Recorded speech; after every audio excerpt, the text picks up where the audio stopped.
Welcome back to Hot Mess Espresso. Let's get really real for a minute, shall we? So, I'm realizing I talk about the things I'm going through and I'm pretty open, but I'm realizing that I'm still keeping things at more of a surface level without meaning to. I try to keep my emotions out of this while I'm educating about BPD and just talking about the things that I've gone through and all of that fun stuff, but, you guys are in for a little bit of a treat today. I'm not well. I'm yeah, I'm still sick. I'm working on week 3 of this cold plague thing, but I'm also right smack in the middle of an episode. Last week, um, in the last episode, I talked about how having both BPD or CPTSD, like I now do, and ADHD makes things so much more intense. But I didn't think that I was going to have a more practical approach to that so quickly. Um, so this is me being as open as I can be without, finding a YouTube tutorial on a self-induced lobotomy because I'm there right now. I'm not I'm also not doing this for sympathy or for people to give me some sort of like, "No, you're doing great, honey," like any kind of positive affirmation like that. I'm being more, I guess, vulnerable or whatever the word is because I feel like I can't only show you guys the highlights or the surface level. I wouldn't be a good advocate for mental health or, talking. I wouldn't be doing my job if I just kind of stuck to a certain level of things and I wasn't just honest about where I'm currently at. And I know I've been a little more open with things. I know the first episode I kind of went through everything that we had gone through, and I'm a little more open on my live streaming, but at the same time I am able to kind of summarize it and put a nice little bow on it and be like, "Yeah, I went through all this shit, but, like, I'm good now." And that's not fair to you guys, and it's definitely not fair to my headspace right now because I cannot dig myself out of this right now. So, I'm not okay. I'm just not okay right now. I don't I don't know what's been up, but the last few days, my rejection sensitivity and all of my little shame corners have been on another level, like another level. My anxiety is currently just through the roof and into outer space somewhere. Every single conversation I've had in the last 96 hours, I have beyond combed through uh, with a fine tooth comb, bl- figuratively, obviously, to see if there's anything that I said that I shouldn't have, if I said something that's gonna cause somebody to be mad at me, if, like, I did something or had a tone where I friends are taking a step back. I have literally been overanalyzing everything and anything that I can find, we are putting in the shame corner, and I am also sitting in the shame corner. It's it's been really bad. The Everybody thinks it's great that I'm self-aware and yada yada, but honestly, it's suffocating. It is completely suffocating at times, and especially at times like this because I just feel like I can't ever slip up. I Other people can make mistakes, and I am all for other people being able to learn from those mistakes or just say something stupid and it's totally fine, but I can't. I can't. I I just comb through these conversations, also knowing full well if somebody told me that I fucked up, it would crush me. Like, I wouldn't be able to handle it, and I know that's not very self-aware or accountably accountability. I don't know, I'm making up words at this point. Like, I can still take accountability, but I will beat myself up more than any middle school bully ever could, um, because I basically try to punish myself before somebody else can, and that's not healthy, but it's just what I do.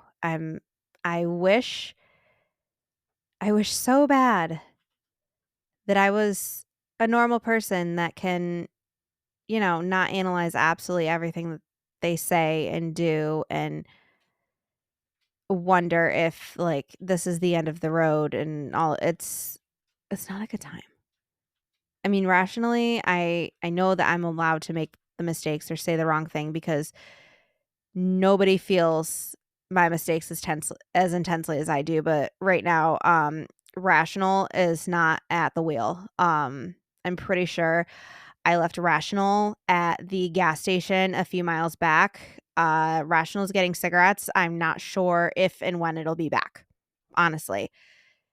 And obviously part of this is my headspace that is kind of like my, default.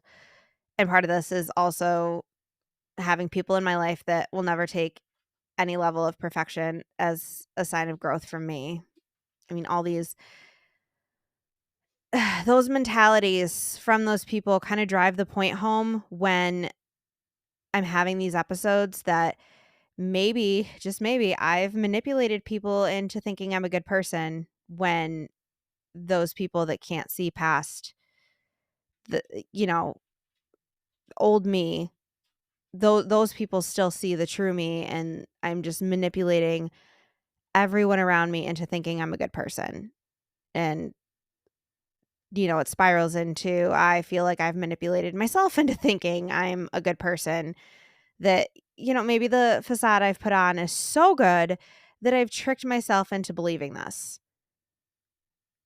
It sounds absolutely ridiculous. And when Rational comes back from the gas station, with their nice little pack of cigarettes, I will know full well that this is all bullshit. But right now, this is just the literal the literal chaos that's taking over my brain. And this is kind of the two wolves thing. It's God, it's so cliche. I can't deal. But you know, your truth. And then there's your headspace and the people that you may purposely or have to surround yourself with.